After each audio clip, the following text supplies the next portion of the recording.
Hi, good morning Ombudsman. Please.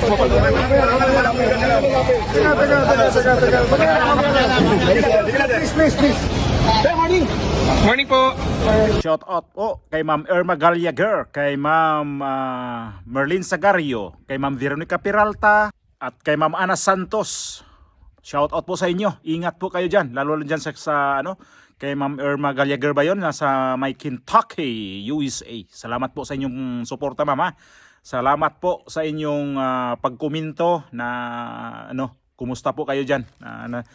Kita po tayo dito sa ating mga opinion dito sa ating mga vlog. Alam nyo ba?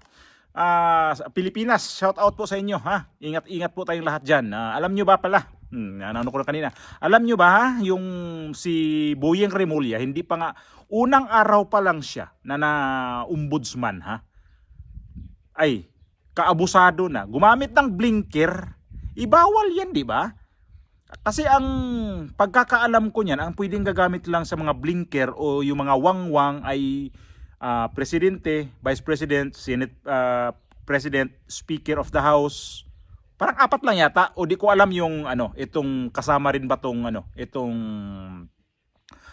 Supreme Court, ang Chief Justice. Di ko alam. Pero yung mga PNP chief, yung AEP official sa Armed Forces of the Philippines, hindi kasama sila sa mga blinker yan eh. Bawal yan. Pero ito si Remulla, first day pa lang sa kanyang trabaho, gumamit na siya. At alam nyo ba, kaabusado nito. Nagpiling hari pagdating doon sa opisina niya, sa baba pa lang na ayaw niya magpa-interview sa mga media. Grabe.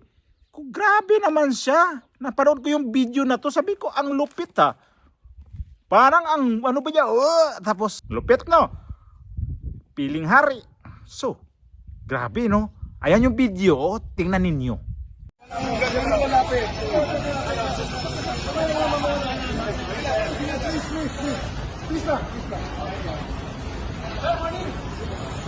Morning, Shek.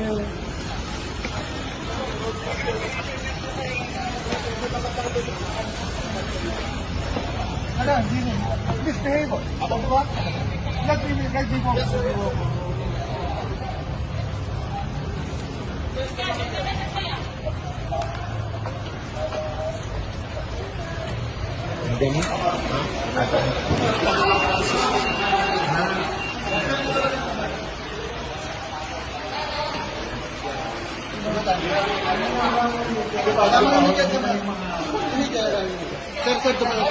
Hanggang sa loob, gusto siyang interviewin kasi siyempre ang mga media excited kung ano talaga ang kanyang plano sa ombudsman, kasi siya ng hepe dyan eh. Pero pagdating pa lang niya, wow, di kasi masyadong marinig kasi malayo ang nagbibideo eh, yung kumuha ng video nito eh. Tapos yung cameraman parang parang hari talaga siya doon. Naku, si Boyeng Remulla, ang siga pala nito talaga, ha? Dapat di ganun ang ang gwardiya din. Ay naku, warawara din ang gwardiya, di ba? Harang-harang ang gwardiya para hindi ma-interview o di makuha ng picture o anong gusto ng gwardiya na yun. Ang sip-sip nyo naman, guard.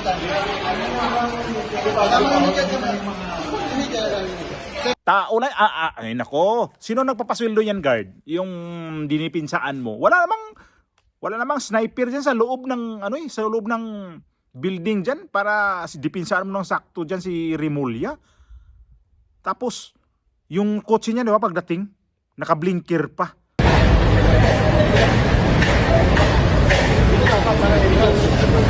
Hi, good morning Ombudsman.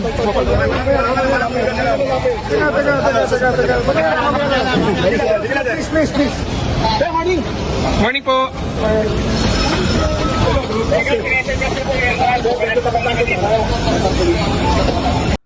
Bawal yan eh.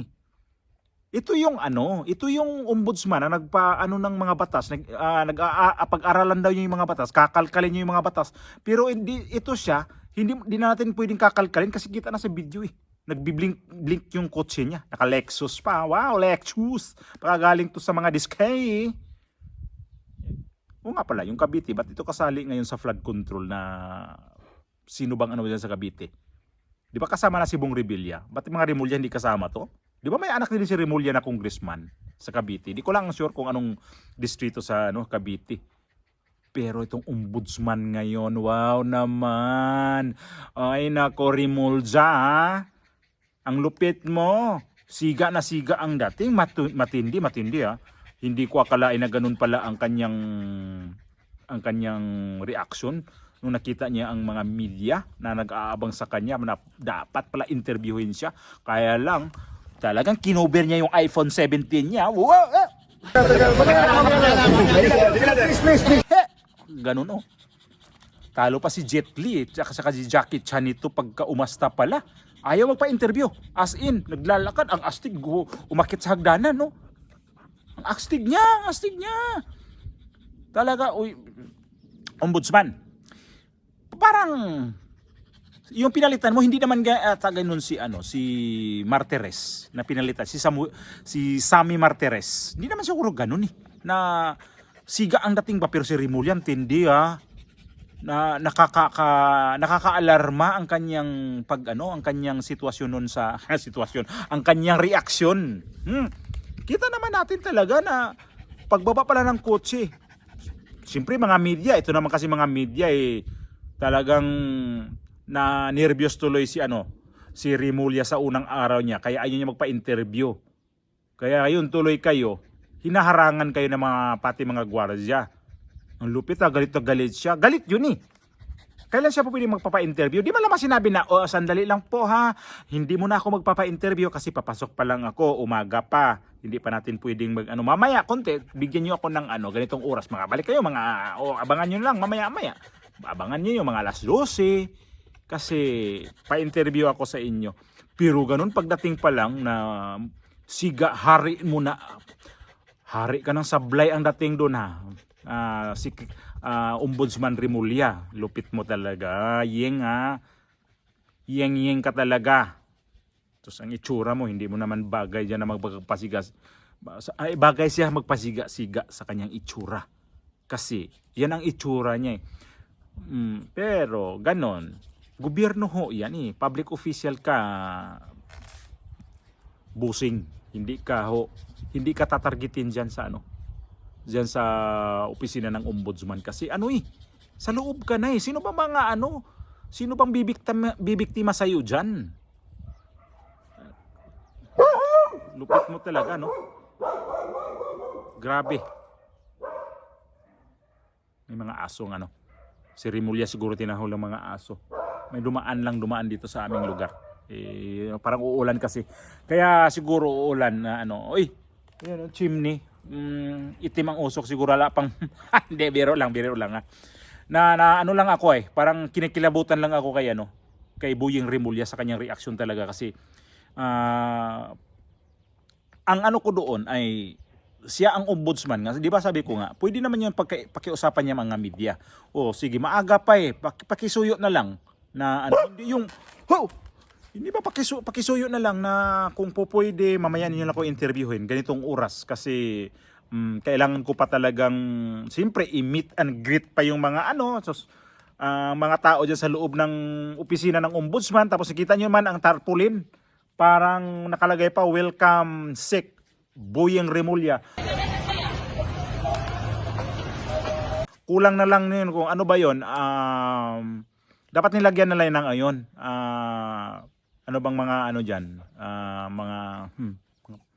Hindi ba maalala niyo yung pagka may mga nilalama yan na mayroong mga tarpaulin na mga tarpaulin nga na galing sa St. Peter, galing sa kung anong mga services yan. Dapat nilagyan nyo kasi ang chance nito ni Boyeng Remulla sa kanyang itsura mukhang malapit-lapit na mapunta dyan. Sabagay, di yan St. Peter kasi ang St. Peter kasi pangmasa kasi yan. Si Boyeng Remulla malamang heritage yan. Kasi may pera Naka-iPhone 17 ba naman magkano ang iPhone 17 yan nasa yan almost more or less 100,000 yan ang presyo ngayon kasi yan ang latest Yan ang latest na iPhone ngayon. Lalo yung sa kanya Pro Max. Yan ang pinakamahal. Ganyan. Pag ako magiging ombudsman din, bibili rin ako ng Pro Max na iPhone 17 para anuhin ko yung mga gwardiya ba. Wow, pati mga media. Mga media, hoy, ingat kayo. Pag ako naka 17, iPhone 17, ingat kayo. Kasi yan din ikukuber ko sa mukha ko. Yan ang kinukuber ni ano eh. Ang ano ba niya na, oy, huwag kayo nalapit sa akin. Naka iPhone 17 ako. Oh, kita niyo naman ang ano ko, ang iPhone ko ngayon. Ang lupit na. Hindi ko ma-imagine na nakapanood ko tong video na to. Uy, hala, naka-blinker pa. Tapos unang araw niya sa ombudsman. Tapos ang mga media, tinataboy niya. Ganun lang ha, seryoso tayo. Tinataboy niya ang mga media. Ayaw niya magpa-interview. Tapos ang mga gwardya talagang kulang na lang siya talukbungan ang mukha o kaya yung katawan niya para walang mga sniper na makakaano sa kanya. Ay, Remulla. Sus. Tapos ang target mo lang naman, narinig naman natin kung sinong tatargetin mo una. Itong mga Duterte. Tapos, yun pala, ganun din. Hindi ka pwedeng magtanggal sa vice presidente. Kailangan mo pa rin i-endorse yan sa mga House of Representatives at saka sa mga senador para ma-impeach si VP Sara. So, mukhang maraming pasada pa. Di ko alam, baka gawin nila man nila nito, i-shortcut na naman nila. Ganun ang ugali dito eh. Shortcut para magiging ang kalaban nila magiging successful itong mga kalaban ngayon sa mga Duterte. Kalaban nila ngayon dito sa flood control daw na kailangan daw mga 4 to 5 months mayroon na siyang kakasuhan. Mayroon na magtingkagul sa kulungan dito sa mga flood control project ngayon na mga ghost project, mga ano-ano pa yan dyan. So, abangan namin yan kung ano talaga ang makikita namin dyan sa pagka-ombudsman mo. Kung unahin ba itong flood control o itong di mo makontrol itong Duterte ngayon. So, magsama na lang kayo na sa presidente kasi ang presidente walang pakialam sa Mindanao ngayon. Hindi pumunta.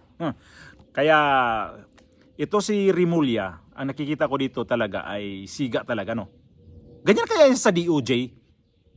Kapag pumasok siya sa unang araw ninyon o pag tuwing pasok siya sa DOJ, di naman niya na araw-araw siguro pumunta ng DOJ, imposible naman eh. Kasi may mga undersecretary naman siya dyan. Lalo pa yung undersecretary niya, sip-sip din sa kanya. Yung sino ba yung apelyido? Yung bata pa, na dating spokesperson yan, ngayon pala na-promote na yan, nagiging undersecretary na siya. Bata pa siya eh. Sino ba yan? Calvino Clavano ba yun? Yung bata pa na nasa DOJ ngayon. Kaya naano ko yan sa kanya na yung may pagkasungki din ng ipin itong si Clavano. Clavano yata eh.